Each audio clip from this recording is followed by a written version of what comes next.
Antes de empezar este video voy a decir por qué realicé mi maqueta así. Para empezar, a mí me gusta más hacer manualidades, se me facilita más, considero que las hago de mejor manera, entonces por eso lo hice como una maqueta. A mí me gusta mucho la realización de manualidades y este material en especial me gusta cómo queda al moldearlo, entonces por eso decidí hacerlo con plastilina y así es como empecé a hacer todo el cerebro y el encéfalo, aparte de que también me permitió identificar las estructuras y hacerlas yo misma, ahí con mis manitas les fui dando forma, entonces por eso es la razón que elegí hacer una maqueta con plastilina.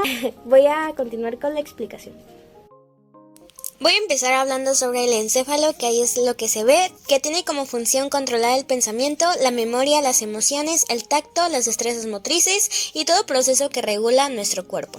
Ese es el encéfalo. También nuestro cerebro es la porción más grande del encéfalo y está formado por 2 hemisferios o mitades. El cerebro lo que hace es controlar nuestro movimiento voluntario, el habla, la inteligencia, la memoria y procesa nuestra información que recibe a través de los sentidos.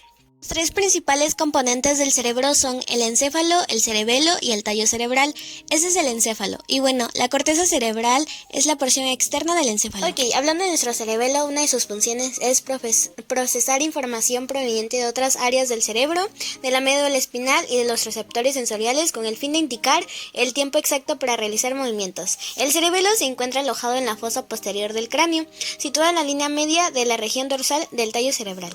Y para empezar a hablar de los lóbulos, empezaré con el lóbulo parietal, que se encuentra ubicado a cada lado del cerebro. El centro del gusto está ubicado en los lóbulos parietales. Todo lo que percibimos ahí es somatosensorial, o sea, las sensaciones del cuerpo.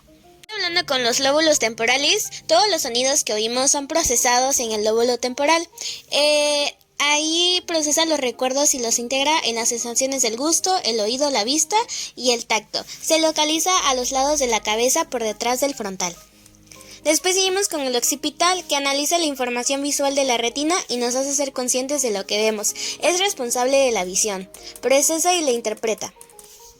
Se ubica en la parte posterior de la cabeza, por detrás del parietal, ahí lo estoy señalando. El lóbulo frontal es importante para las funciones cognitivas y el control de la actividad o el movimiento voluntario. Está situado en la parte delantera del cráneo y ocupa cerca de 1/3 de la superficie del cerebro. Empezar a hablar del bulbo raquídeo, está involucrado en diferentes funciones involuntarias y debido a su papel conector entre la médula espinal y el cerebro, su importancia es clave para la supervivencia del ser humano.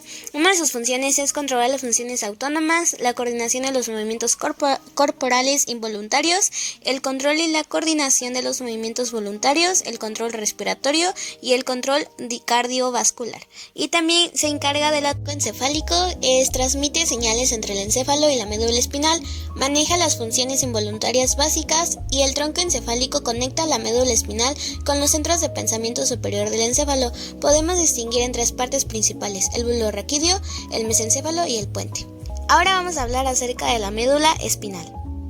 Hablando de la médula espinal, una de sus funciones es conectar el cerebro con los nervios de la mayor parte del cuerpo. Esto permite que el cerebro envíe mensajes al resto del cuerpo. La red que forma el cerebro y la médula espinal se llama sistema nervioso central. También se encarga de transmisión de la información sensorial y motora, procesa la información, la envía al cerebro, que es donde la estimulación se hace consciente, se encarga de los reflejos, que son las reacciones inmediatas del cuerpo, y la reacción rápida a las situaciones que pueden ser peligrosas. La médula espinal se encuentra atravesando la columna vertebral y es contigua al tronco encefálico. La médula espinal forma parte del sistema nervioso central junto con el encéfalo. Es la continuación caudal del tronco encefálico y se encuentra en el interior del conducto vertebral, un conducto óseo formado por los elementos posteriores y los cuerpos de las vértebras cervicales, torácicas y lumbares. Bien, ahora hablaremos del hipocampo. Es la estructura fundamental para el almacenamiento de la memoria explícita, lo cual se fundamenta en las características de plasticidad que presenta en sus neuronas. Se ubica al interior del lóbulo temporal del cerebro y de acuerdo a la anatomía se relaciona con el hipotálamo y la amígdala, por lo que juntos trabajan en la composición del sistema límbico. Bien, siguiendo con la amígdala, tiene relación en las emociones, que se ha centrado en el estudio del condicionamiento del miedo, a través del cual un estímulo emocionalmente neutro es capaz de producir reacciones emocionales. Tiene como función la recepción de la información del entorno, anticipación de una respuesta emocional y controla la integración de los componentes del miedo.